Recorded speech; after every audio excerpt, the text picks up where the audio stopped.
എല്ലാവർക്കും നമസ്കാരം. ആകാശഗംഗ എന്ന നമ്മുടെ യൂട്യൂബ് ചാനലിലേക്ക് എല്ലാവർക്കും സ്വാഗതം. 2024 ജനുവരി മാസം പുണർദം അവസാനത്തെ കാൽഭാഗം പൂയം ആയില്യം നക്ഷത്രം വരുന്ന കർക്കിടകക്കൂറുകാർക്ക് എങ്ങനെയുണ്ട് എന്ന് നോക്കാം.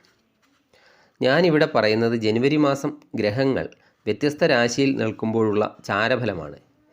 ചാരഫലവും ഓരോ വ്യക്തികളുടെയും ജാതകവശാലുള്ള ദശാകാലവും മോശമാണെങ്കിൽ ആ കാലം അവർക്ക് കഷ്ടപ്രദമായിരിക്കും. ദശാഫലം നല്ലതും ചാരഫലം മോശവുമാണെങ്കിൽ സമ്മിശ്ര ഫലമായിരിക്കും. അതിനാൽ പ്രത്യേകം ശ്രദ്ധിക്കേണ്ട ഒരു കാര്യം, ഇവിടെ പൊതുവായ ഫലമാണ് പറയുന്നത്, അല്ലാതെ ഓരോ വ്യക്തികളുടെയും ഫലമല്ല. ദശാകാലം ഏതാണെന്ന് ഓരോ വ്യക്തികളും അവരവരുടെ ജാതകം പരിശോധിച്ച് അവർക്ക് മോശം ദശാകാലമാണെങ്കിൽ അതിന് വേണ്ട ദോഷപരിഹാരം ചെയ്യുന്നത് നല്ലതാണ്. കർക്കിടകക്കൂറുകാർക്ക് തൊഴിലിൽ ചെറിയ തടസ്സങ്ങളൊക്കെ ഉണ്ടാകുന്ന സമയമാണ്. അതുപോലെ എന്ത് കാര്യത്തിനും ചെറിയ കാലതാമസങ്ങളൊക്കെ ഉണ്ടാകാം. അതുപോലെ ജോലി ചെയ്യുന്ന സ്ഥലത്ത് മേലധികാരികളോടും സഹപ്രവർത്തകരോടും ഒക്കെ ഇടപെടുമ്പോൾ ഒരു പ്രത്യേകം ശ്രദ്ധിക്കേണ്ട സമയം കൂടിയാണ്. അതുപോലെ അനാവശ്യമായ സംസാരങ്ങളെ, മറ്റുള്ളവരുടെ കാര്യത്തിൽ അനാവശ്യമായി ഇടപെടുന്നത്, ഇതൊക്കെ ഒഴിവാക്കേണ്ട സമയമാണ്. അതുപോലെ സ്ഥാനമാറ്റം, ഏതെങ്കിലും സ്ഥാനത്ത് നിന്ന് മറ്റൊരു സ്ഥാനത്തേക്കുള്ള സ്ഥാനമാറ്റം, അതുപോലെ ഒരു സ്ഥലത്ത് നിന്ന് മറ്റൊരു സ്ഥലത്തേക്കുള്ള സ്ഥലം മാറ്റം, ഇതൊക്കെ ലഭിക്കാൻ സാധ്യത കാണുന്നുണ്ട്. തൊഴിൽ സ്ഥലത്ത് ശത്രുക്കളും ഉണ്ടാകാവുന്നതാണ്. പുതിയതായി തൊഴിലൊക്കെ അന്വേഷിക്കുന്നവരാണെങ്കിൽ അവർക്ക് നല്ല പരിശ്രമമൊക്കെ വേണ്ട സമയമാണ്. അതുപോലെ പുതിയ ജോലി അവസരങ്ങളൊക്കെ ഉള്ളത് ശത്രുക്കളൊക്കെ മുടക്കാൻ സാധ്യതയും കാണുന്നുണ്ട്. ബിസിനസ് ചെയ്യുന്നവരും അല്പം ശ്രദ്ധിക്കേണ്ട സമയമാണ്. അവർക്ക് കൂടുതൽ കഠിനാധ്വാനം, ശ്രദ്ധ ഒക്കെ വേണ്ട സമയമാണ്. വിദേശ ജോലിക്കൊക്കെ ശ്രമിക്കുന്നവർക്ക് വിദേശ ജോലിയൊക്കെ ലഭിക്കുന്നതാണ്. അതുപോലെ ധനപരമായി മാസത്തിൻ്റെ ആദ്യ ഭാഗമാണ് ധനയോഗത്തിന് കൂടുതൽ സാധ്യതയുള്ളത്. ആദ്യ പകുതി വരെ കൂടുതൽ ധനലാഭത്തിന് സാധ്യത കാണുന്നുണ്ട്. കിട്ടാതിരുന്ന പണമൊക്കെ പെട്ടെന്ന് കിട്ടാൻ സാധ്യതയുണ്ട്. ജോലിയിൽ നിന്നൊക്കെയുള്ള വരുമാനം ആ സമയത്ത് വർദ്ധിക്കുന്നതാണ്. മാസത്തിൻ്റെ പകുതിക്ക് ശേഷം ചിലവുകളൊക്കെ നിയന്ത്രിക്കണം. അനാവശ്യ കാര്യങ്ങൾക്ക് വേണ്ടി പണം ഒക്കെ ചിലവാകാൻ സാധ്യതയുണ്ട് മാസത്തിൻ്റെ പകുതിക്ക് ശേഷം.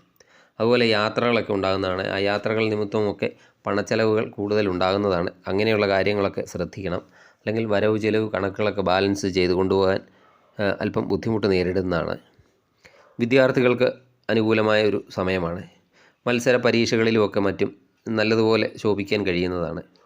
അതുപോലെ ഉയർന്ന കോഴ്സുകൾക്ക് ചേരാൻ ആഗ്രഹിക്കുന്നവർക്ക്, അതുപോലെ വിദേശ പഠനം നടത്താൻ ആഗ്രഹിക്കുന്നവർക്ക് അതിനൊക്കെയുള്ള അവസരങ്ങൾ വന്നു ചേരുന്ന ഒരു സമയമാണ് ജനുവരി മാസം. അതുപോലെ വിവാഹം പുതിയതായി ആലോചിക്കുന്നവർക്കാണെങ്കിൽ ചെറിയ കാലതാമസവും തടസ്സമൊക്കെ ഉണ്ടാകുന്നതാണ്.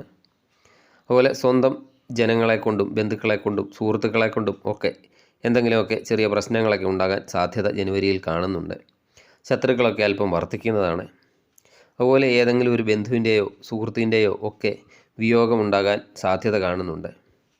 പലവിധ കഠിന ക്ലേശങ്ങളൊക്കെ ഉണ്ടാകുന്ന സമയമാണ് ജനുവരി മാസം.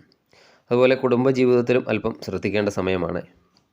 മാസാവസാനം ആയിരിക്കും കൂടുതൽ ബുദ്ധിമുട്ടുകൾ കൂടുതൽ. മാസത്തിൻ്റെ ആദ്യ ഭാഗം അത്ര ഒരു മോശ സമയമല്ല. മാസത്തിൻ്റെ അവസാന ഭാഗം അല്പം ശ്രദ്ധിക്കണം.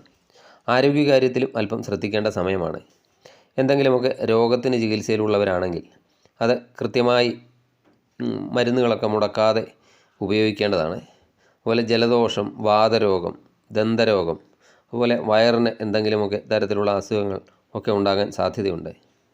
ദൈവാധീനത്തിനായി ശാസ്താപ്രീതികരമായ കർമ്മങ്ങളൊക്കെ ചെയ്യുക. മഹാവിഷ്ണു, ശ്രീകൃഷ്ണൻ എന്നീ ദേവതകളുടെ ക്ഷേത്രദർശനം നടത്തി കഴിയുന്ന പോലെ വഴിപാടുകളൊക്കെ ചെയ്യുക. നല്ല പ്രവൃത്തികളൊക്കെ ചെയ്യുക. അതുപോലെ പുണ്യ സ്ഥലങ്ങളൊക്കെ സന്ദർശിക്കുക. നല്ല ആൾക്കാരുമായി ഇടപെടുക. നിങ്ങൾക്ക് നല്ലൊരു മാസമാകട്ടെ ജനുവരി മാസം. നന്ദി, നമസ്കാരം.